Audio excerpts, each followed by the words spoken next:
चीनी सीमा से लगे उत्तरकाशी जनपद में जन्मे कवि व प्रोफेसर प्रभाती नौटियाल स्पेनिश व पुर्तगीज भाषा और साहित्य के विशेषज्ञ के रूप में देश और विदेश में जाने जाते हैं।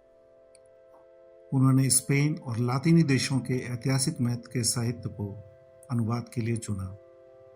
इससे सभी हिंदी भाषियों को दुनिया को बेहतरीन ढंग से समझने का अवसर मिला है।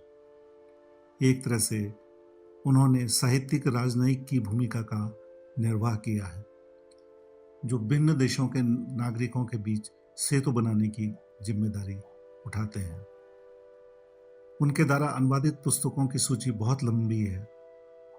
आप लोरका पत्रिका के संपादक रहे हैं। 20वीं सदी के महान स्पेनी कवि फेडेरिको गार्सिया लोरका की मूल से अनुदित कविताएं, छोटी छोटी कविताएं सुना रहा हूँ। पहली कविता है तलैया आखिरी गीत। फिर घिर आई रात, चांद की किरणों पर पड़ रही हैं ताबड़तोड़ शाम को निहाई पर। रात घिर आई, गीतों के बोल ओढ़े खड़ा है एक बड़ा सा पेड़। गीतों के बोल ओढ़े खड़ा है एक बड़ा सा पेड़। रात घिर आई, काश कि आती तुम मुझे मिलने, काश कि आती तुम मुझे मिलने, हवा की पगडंडियों पर चलते हुए। काश कि तुम आती मुझे मिलने, हवा की पगडंडियों पर चलते हुए। रात घिर आई, पाओगी रोते हुए मुझे बड़े बड़े चिनारों के नीचे। पाओगी रोते हुए मुझे बड़े बड़े चिनारों के नीचे। ओ श्यामला, बड़े बड़े चिनारों के नीचे। एक दूसरी कविता, बहुत छोटी कविता है, आधा चांद। सरक रहा है चांद पानी के ऊपर, सरक रहा है चांद पानी के ऊपर। आसमान कितना शांत, सरक रहा है चांद पानी के ऊपर। आसमान कितना शांत, काट रहा धीरे धीरे नदी की पुरानी ठिठुरन। काट रहा धीरे धीरे नदी की पुरानी ठिठुरन। जबकि एक नन्हा मेंढक समझ रहा है कि वह एक आईना है। जबकि एक नन्हा मेंढक समझ रहा है कि वह एक आईना है। एक और छोटी कविता सुनाना चाहूँगा। यह चिले के महान कवि जिन्हें नोबेल पुरस्कार से नवाजा गया, उनकी एक बहुत छोटी कविता है। यह भी मूल से अनुदित है। यही है सादगी, मैं सबसे ऊंचा हूँ। किसी पेड़ ने नहीं कहा मुझसे मैं सबसे ऊंचा हूँ। किसी जड़ ने नहीं कहा मुझसे मैं ही आती हूँ सबसे अधिक गहराई से। और कभी नहीं कहा रोटी ने कुछ भी नहीं है रोटी जैसा। और कभी नहीं कहा रोटी ने कुछ भी नहीं है रोटी जैसा।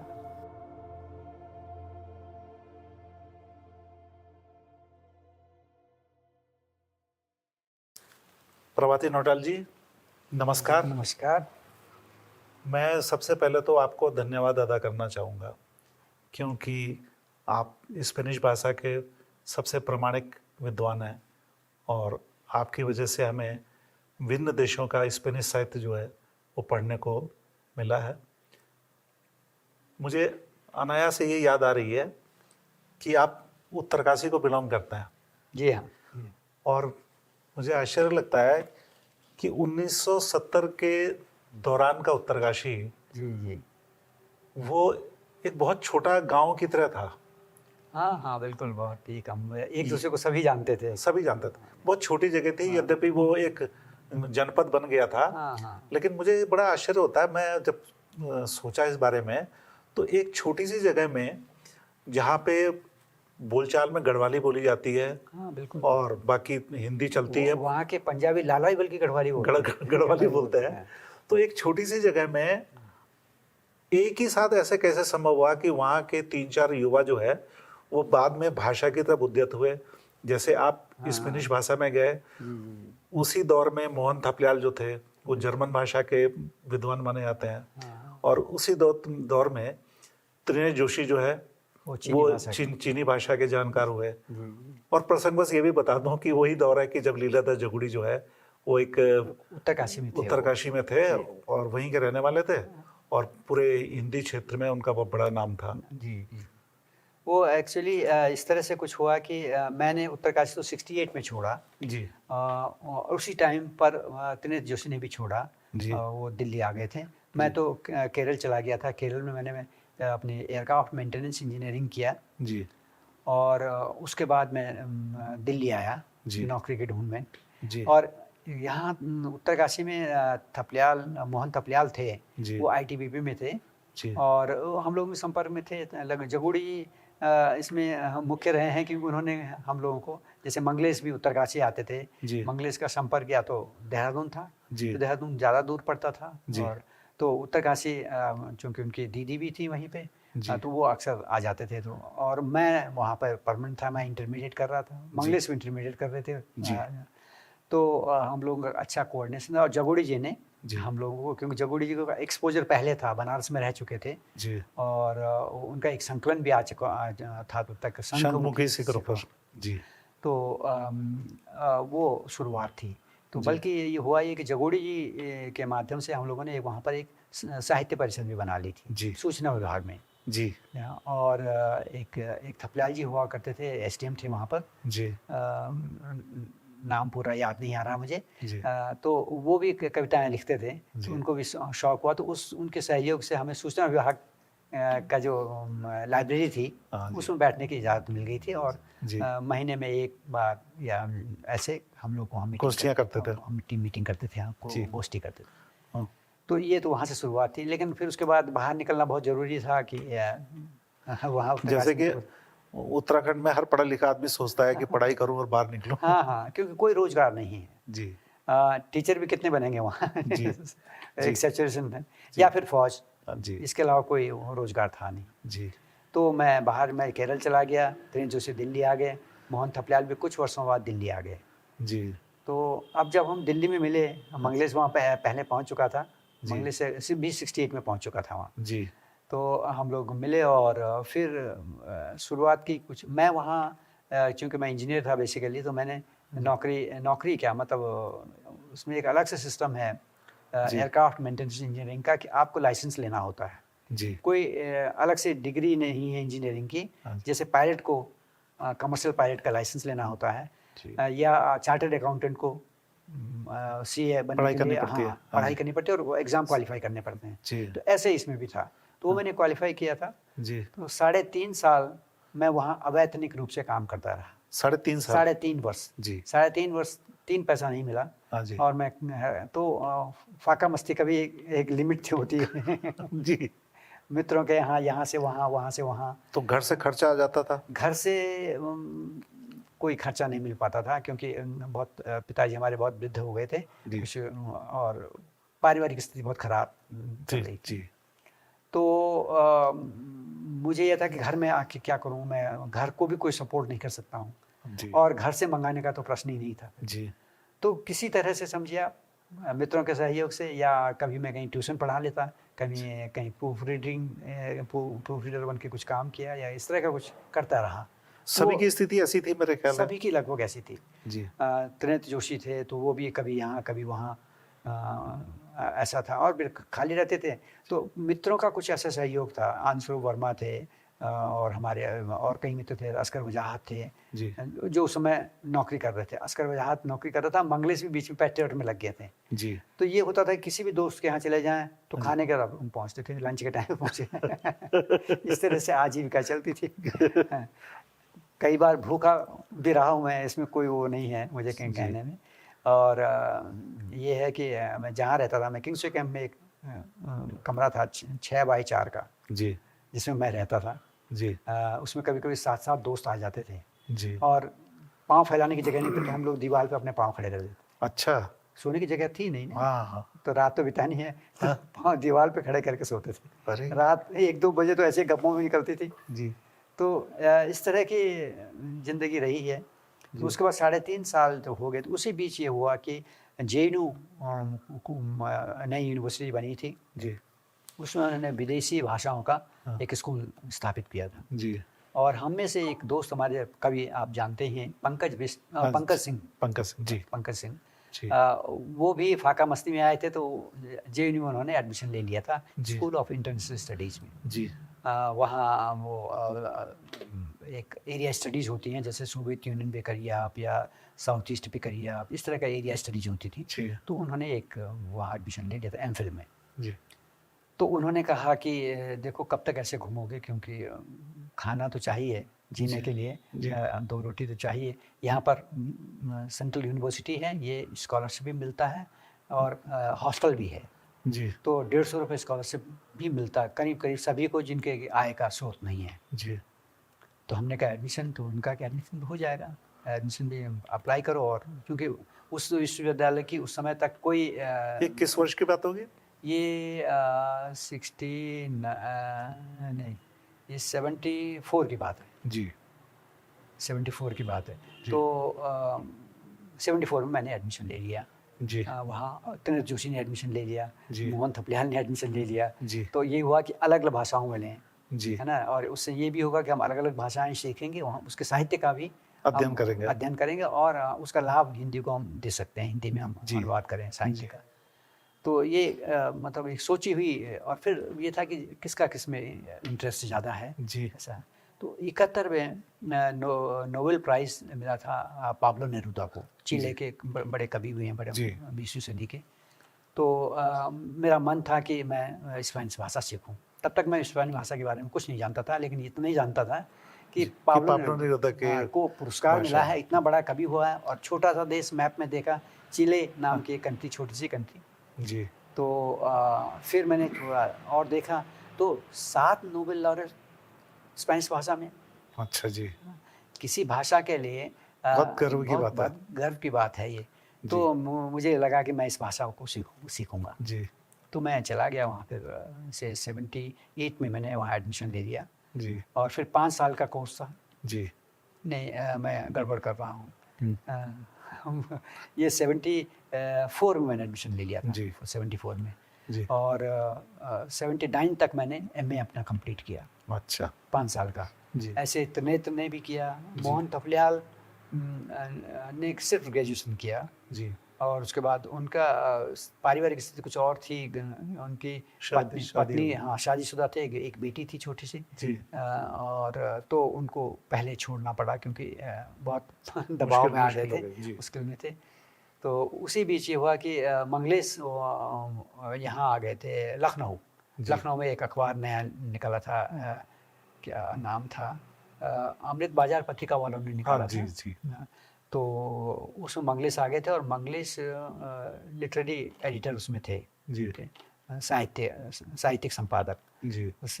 तो उन्होंने अपने कुछ मित्रों को जो इधर उधर घूम रहे थे उनको बुलाना शुरू किया। जी। तो उसमें वहाँ ये मोहन थपलियाल चले गए। जी। त्रिनेत्र जोशी इस बीच उनको एक स्कॉलरशिप मिली, वो चीन चले गए। जी। तो मोहन थपलियाल को उन्होंने बुला लिया। एक हमारे और एक दोस्त थे अजय सिंह, वो भी कवि थे दिल्ली में, वो भी घूम रहे, वो भी शादीशुदा हो गए थे, एक बेटी थी उनकी। जी। तो उनको भी बुला लिया, वो भी। फिर उसमें ये धूलिया, आप जानते होंगे, सुभाष धूलिया। जी। जी। तो इनको भी वो उसमें ले लिया। इस तरह से इनके 4-5 लोगों के तो दोस्त वहाँ लखनऊ में आ गए। त्रिनेत्र चीन चला गया, चीन भाषा सीख करके। मैं स्पेनिश भाषा सीख चुका था। मैं अंतिम वर्ष में था कि मुझे एक नौकरी भी मिल गई, वो Indian Institute of Foreign Trade में। जी। वहाँ उस समय तक मैंने बताया कि एक फ्रेंच टीचर थी हमारी, स्पेनिश और फ्रेंच दोनों जानती थी, हमें एक स्पेनिश पढ़ाती थी और फ्रेंच सेंटर में जाके फ्रेंच भी पढ़ाती थी। जी तो उन्होंने वहाँ स्पेनिश लैंग्वेज शुरू कर दी थी जी Indian Institute of Foreign Trade में।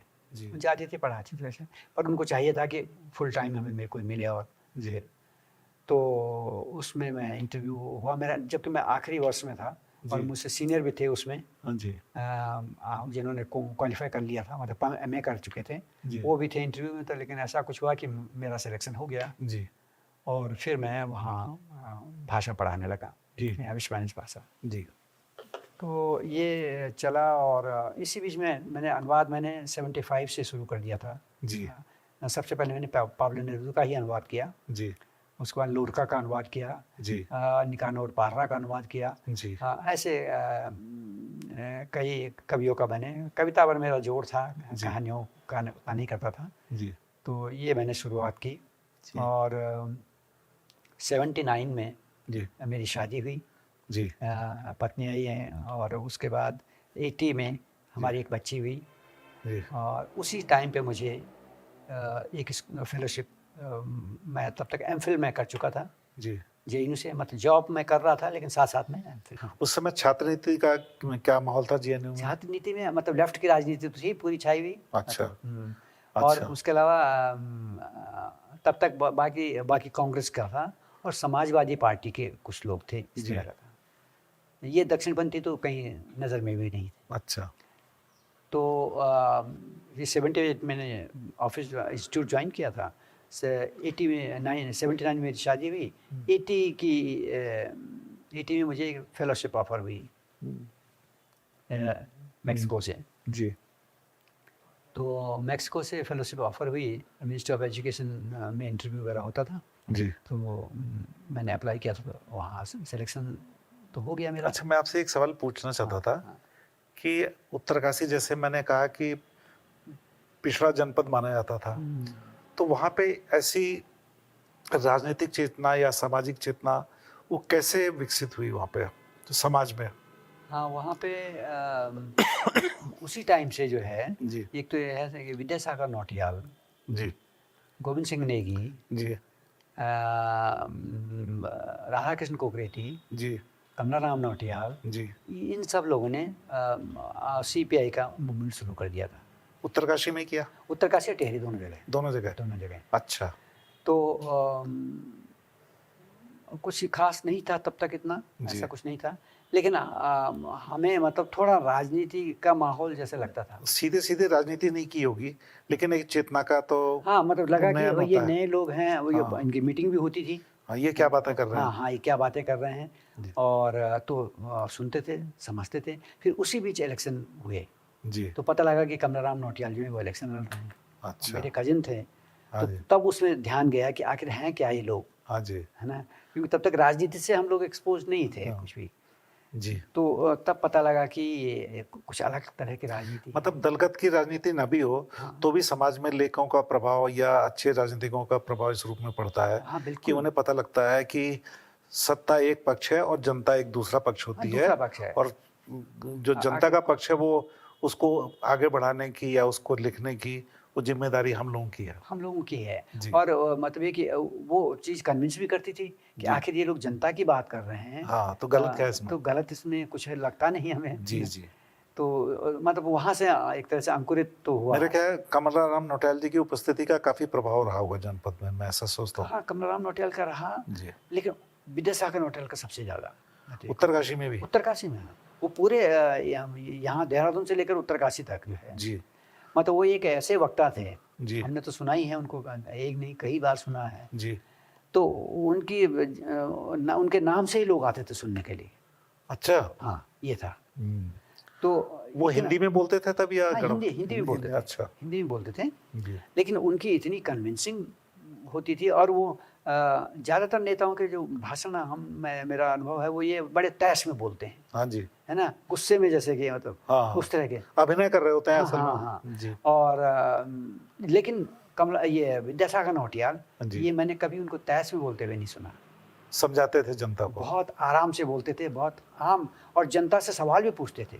जी मुझे याद है एक हमारे गांव के पास धौतरी में एक मीटिंग इन लोगों की थी। जी तो उसमें एक टीचर थे जूनियर हाई स्कूल, हमारे पिताजी ने वो स्कूल शुरू की थी, जी प्राइवेट स्कूल शुरू की थी उस जी टाइम पे।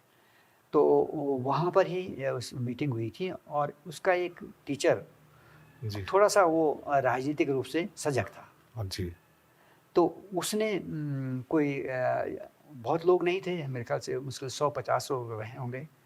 तो विद्यासागर जी का ये तरीका था जी कि वो पूछते थे कि किसी को कोई सवाल पूछना हो, जी और वो ये भी जानते थे कि हाँ कौन उसमें जवाब उनकी पार्टी की तरफ से दे सकता है, नहीं दे सकता है।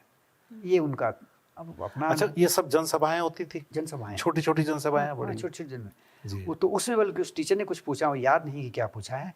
तो बल्कि कमलाराम जी बोलने को जैसे उठे, जी सागर जी ने उनका हाथ पकड़ा, बैठो, जी और कहा कि मैं आपकी बात समझ गया हूँ और मैं आपको बताता हूँ। उन्होंने बहुत विस्तार से, जी और वो इतना कन्विंस हुआ वो आदमी, जी वो कांग्रेस की तरफ से ज़्यादा कुछ था पहले झुकाव जी, उनका, जी। कि वो सीपीआई के लिए काम करने लग गया। अच्छा तो इतना प्रभावशाली भाषण इनका होता था। जी तो बहुत प्रखर से, और मैं तो जानते था घर से हम लोगों के, हमारे पिताजी जो है उनको सबसे बड़ा बेटा बोलते थे, जी कि पिताजी ने इन लोगों की काफ़ी मदद की। और वो उन्होंने अपनी किताब में लिखा भी है जी कि अंत तक वो बहुत ही कम्युनिस्ट रहे मेरे पिताजी के बारे में। जी मोहन गाता जाएगा, हाँ। उसमें मेरे पिताजी का जिक्र किया उन्होंने। अच्छा तो उनका ये था, उन्होंने इन लोगों को संरक्षण दिया उस ज़माने में, कि क्योंकि आपको ये पता ही है कि टिहरी रियासत जो है जी ये 48 में मर्ज हुई, जी है ना, 14 अगस्त जी 48 को। जी और तब तक वो टिहरी रियासत थी, और सबसे ज़्यादा निरंकुश शासक पूरे देश में टेरी का और सबसे खतरनाक जेल जी ये मानी जाती थी। जी और पिताजी हमारे वो कंट्रोल का उनकी दुकान थी जी पूरे टिहरी स्टेट के लिए, हाँ जो कपड़ा, नमक, तेल, हाँ इनकी दुकान से जाता था। जी और कपड़े पर हमारे जो राजा का जो है कफन पर टैक्स था। जी तो उस तंत्र के बावजूद हमारे पिताजी काम करते थे, जी। और इन लड़कों के लिए ये सब पढ़ते थे, जी और रास्ता पैदल का था, वही मालदेवता से होते हुए। इनको मॉरल सपोर्ट देते थे? मॉरल सपोर्ट ही नहीं, जी। पिताजी के अपने सगे मामा जी वो दुकान, पिताजी तो काफ़ी इधर उधर जाते थे, बॉम्बे जा रहे हैं कहाँ कुछ खरीदारी के लिए या कुछ, तो उनको अपने मामा जी को ये इंस्ट्रक्शन से बाकायदा कहा था जी कि ये लड़के जो भी आएँ, जी इनको खाना पीना रहना हाँ यहाँ रह जी। मुफ्त होगा, जी। और इनको थोड़ा जेब खर्च दे देना। और ये सबकी लोकेशन उत्तरकाशी थी? अब वो मेरा तो जन्म ही 49 में हुआ है, जी तो मुझे उस तरह का नहीं है, लेकिन हाँ लोकेशन इस तरह से रही कि छुप, क्योंकि तब पार्टी भी इनकी बैन थी, जी तो ये तो छुप छुपा के चलते थे, अच्छा ओपन तो जा भी नहीं सकते थे जी ना। विद्यासागर जी तो 13 साल में ही भी जेल में भेज दिया था उन्होंने, जब जी। 13 वर्ष के थे। जी जी वो टिहरी में जो प्रजामंडल जी उसके मीटिंग में चले गए, और जी तो इन लोगों को मतलब संरक्षण उस जमाने में टिहरी के, बहुत बड़ी बात थी। टिहरी की एक दुकान, मतलब राजा की दुकान थी, समझे हम यो, जी उसमें इनको संरक्षण खतरा मिला। मोल लेने वाली हाँ, बात थी। बहुत मतलब, तो उस जमाने में उन्होंने समझा ही होगा हमारे पिताजी ने कि ये लड़के कुछ बोल रहे हैं तो कुछ उसका मतलब मायना, है, कुछ मतलब है उसका। जी जी तो इनको बहुत बल उस टाइम पे चाहिए था, जी। क्योंकि पुलिस इनके पीछे थी हर जगह। जी आपको शायद पता भी होगा कि बनारस हिंदू यूनिवर्सिटी के जो स्टूडेंट यूनियन थी, जी उसके ये अध्यक्ष रहे हैं, अध्यक्ष राम जी विद्यासागर जी। जी और तो वहीं से इनका तो शुरुआत थी। जी तो ये पिताजी हमारे बहुत ही तो पिताजी के संरक्षण में भी समझिए कम्युनिस्ट पार्टी के बीज वहाँ शुरू हो गए थे। अच्छा, वही पहले व्यक्ति थे। उसका तो कुछ प्रभाव इतिहास- आपके भी इतिहास में कहीं नहीं है। समझदारी में पड़ा होगा उसका? हाँ, पढ़ा इन जरूर है। घटनाओं का? हाँ, क्योंकि मुझे आज भी याद है, मैं शायद 8-9 साल का रहूँगा ये, जी तो नहीं ये पहला इलेक्शन शायद 62 में हुआ या 60 में हुआ था, कब जी पहला इलेक्शन जो हुआ था, तो हमारे घर में ही जी हमारे पिताजी सरपंच भी थे 22 गांव के। अच्छा हाँ, उस जमाने में। जी तो महारानी जो थी जी वो पहले एमपी बनी, जी वो इलेक्शन के लिए गई थी, तो हमारे घर पे टिकी हूँ अच्छा उनकी। अच्छा और तो पिताजी ने इतने अच्छे तरीके से ऑपरेट किया है जी कि रानी भी घर में टिक रही है, और जी। विद्यासागर नौटियाल का भी आना जाना है। अच्छा अब इसको बचाए रखना। और उस दौर की आपको याद है कि जो उत्तरकाशी जनपद था, जी। जिसे कि ये कहा ही जाता था कि ये गरीब जिले हैं या पिछड़े हुए जिले हैं, 60 में बना जी है वो। तो उस समय गरीबी का स्तर दिखता था, नजर आता था लोगों में? मुझे मेरी याददाश्त में जहाँ तक है, जी गरीबी तो थी जी लेकिन चूंकि मैं 55 साल से मैं दिल्ली में और प्लेन्स में रह रहा हूँ, तो यहाँ की गरीबी मैंने देखी, मैंने केरल की गरीबी देखी है। जी एक फ़र्क मुझे नज़र आता है जी वो ये कि हमारे यहाँ जो गरीब थे, जी गरीब तो थे कि यहाँ तक मुझे याद है कि आग भी जी मांग के ले जाते थे। जी। अच्छा, माचिस नहीं होती थी? माचिस हमने देखी नहीं थी, माचिस लग्जरी होती थी है ना, वो? जो लग्जरी होती।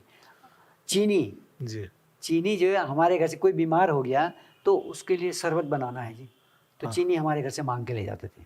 अच्छा गरीबी थी, जी लेकिन कहीं ऐसा नहीं था कि कोई भीख मांग रहा है, जी। ये मैंने कभी नहीं देखा, जी कभी नहीं देखा। हमारे यहाँ जो हरिजन कहते हैं आप, उनको हम काका बोलते थे, काकी, काका, जी। आपको भी याद होगा। जी मतलब रिश्ते की तरह बुलाते थे, जी। दीदा, हाँ, ये दीदी, मैंने भी सुना। दीदी जी ना, हमने तो बचपन में देखा नहीं। देखा जी और इतना अच्छा माहौल होता था जी। कि कोई लड़का कोई गलत काम कर रहा है या कुछ शैतानी कर रहा है, हाँ। तो पूरे गांव में किसी भी बुजुर्ग को, बड़े को, चाहे वो हरिजन है या सवर्ण है, वो थप्पड़ मार देता था। इतना हक था? हाँ? जी और शिकायत करेगा फिर कि ये ऐसे शैतानी कर रहा है। जी जी जी तो इसमें वो गरीबी का जो यातना होती थी दूसरी जगहों पर, वो नहीं थी। जी।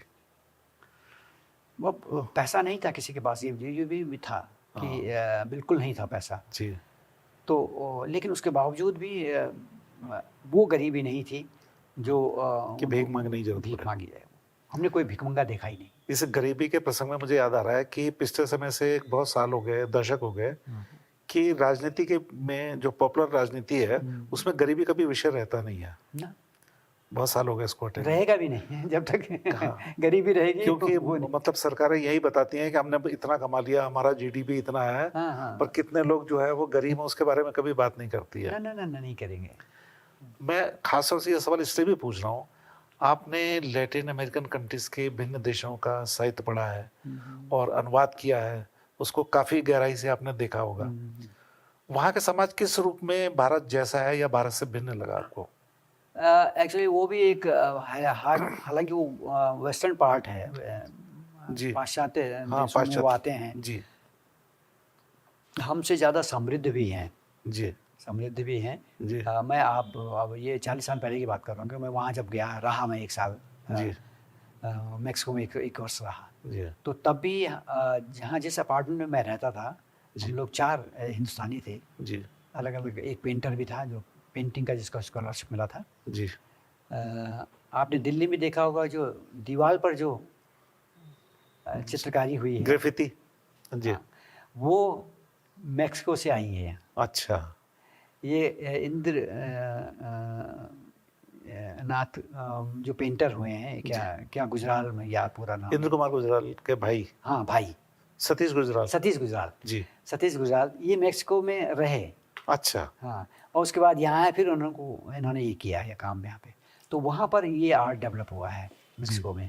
जी तो मैं जो कहना चाहता कि गरीबी का जो है, तो वहाँ भी क्योंकि स्पेन की गुलामी उन लोगों ने सही, जी और स्पेनिश तानाशाही बहुत खतरनाक थे, अंग्रेज़ों से ज्यादा खतरनाक। हाँ, ज़्यादा खतरनाक थी, क्योंकि अंग्रेज़ यहाँ पर हमारी संस्कृति को नष्ट नहीं कर पाए।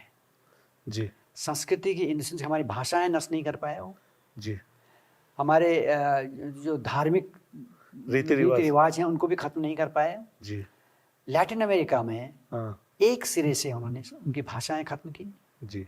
स्थानिक लोगों की, स्थानिक, जो मतलब गोरे नहीं, मूल वहीं के हैं। हाँ हाँ जी वो आपने सुना होगा इनका और माया सिविलाइजेशन। हाँ बिल्कुल। जी तो ये भाषाएं भी थी। जी आज भी कुछ लोग हैं जो जानते हैं, जी और उसके अलावा कई गुआरानी या दूसरी भाषाएं हैं। जी हालांकि उन्होंने अब वो रिवाइव भी की हैं। जी मैं पैराग्वाई में गया था, तो उनकी एक नेशनल लैंग्वेज स्पेनिश के साथ साथ गुआरानी है जी ना।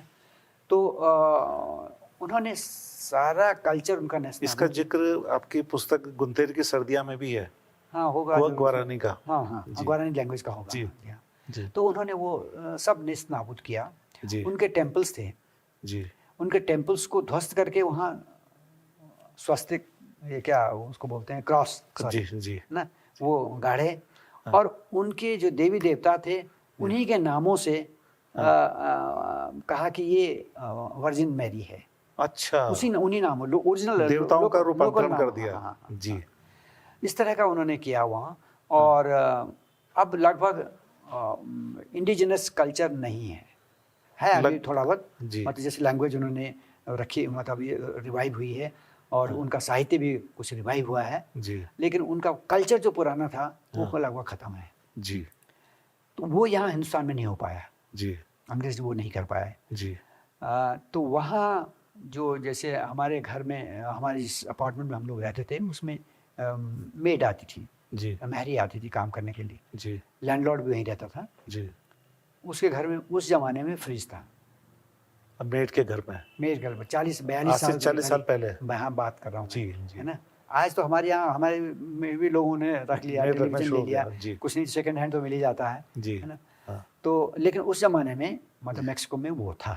जी, अच्छा, भीख मांगने वाले भी दिखे हमें, जी। दो चार इधर उधर वो, जी, लेकिन उतनी गरीबी नहीं थी अच्छा। जैसे हमने और ऐसी गरीबों की बस्तियां सामान्य हैं? नहीं वो थे, जैसे गांव से वो आते थे जी, शहर में, मैक्सिको शहर की पॉपुलेशन उस समय करीब करीब 2.5 करोड़ थी जी, उस समय, 40 साल पहले की बात करो, 42 जी। साल पहले की। तो लगभग 40% जो पॉपुलेशन कंट्री की थी वो मैक्सिको में थी। अच्छा, इतना सघन आबादी है। आबादी जी, थी, और केंद्र था वो, जी, सिटी, मैक्सिको सिटी ही बोलते हैं उसको, हाँ जी, जो केंद्र है उनका। जी, तो उनको जाहिर है कि पैसा भी कम मिलता ही होगा, लेकिन इतना पैसा ज़रूर मिलता था कि वो अपना जीवन यापन कर लेते थे। जी, लेकिन और अच्छा होने के लिए हाँ। वो अमेरिका भागना, वो एक सतत प्रयास था। जो मैक्सिको और अमेरिका का बॉर्डर लगा हुआ है, जी।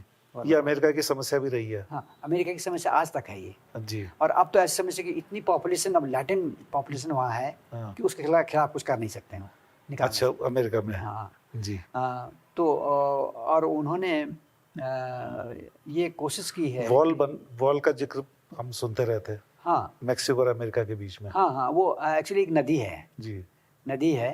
तो वो नदी के आर पार है, इधर जी। मैक्सिको है, उधर अमेरिका है। जी, तो ये यहाँ तक कि यहाँ के इंडियंस जो दलालों के थ्रू जाते हैं, जी। वो मुझे 4-5 लोगों में जो मैक्सिको में मिले थे उस ज़माने में। अच्छा, पहले। मेक्सिको के थ्रू जाते हैं। हाँ, जी, वो पता नहीं कहाँ से नाव में या कहाँ शिप में कैसे जी। जाते थे।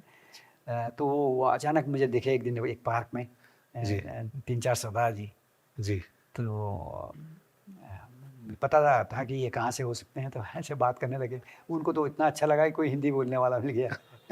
वहाँ तो स्पेनिश है, मतलब 100%। स्पेनिश ही बोली जाती हाँ, है। सिर्फ स्पेनिश। उनकी स्थानीय भाषा नहीं है। उनकी अपनी भाषा, मतलब वो रखी उन्होंने, जो एरिया उनके युकातान वगैरह कुछ एरिया हैं, जी, तो कुछ भाषा अभी है थोड़ा बहुत, लेकिन वो ना के बराबर है। जी। कुछ गाँव में बोलते होंगे, हमने सुनी नहीं हो भाषा। जी, सिर्फ स्पेनिश लैंग्वेज है। जी। तो नौटियाल जी, आपसे बात करके बहुत अच्छा लगा, और मुझे लगता है कि अभी हमने शुरुआत की है। हाँ हाँ, बिल्कुल। जरूर हम भविष्य में बात करेंगे आपसे। हाँ हाँ, नमस्कार। बिल्कुल, नमस्ते।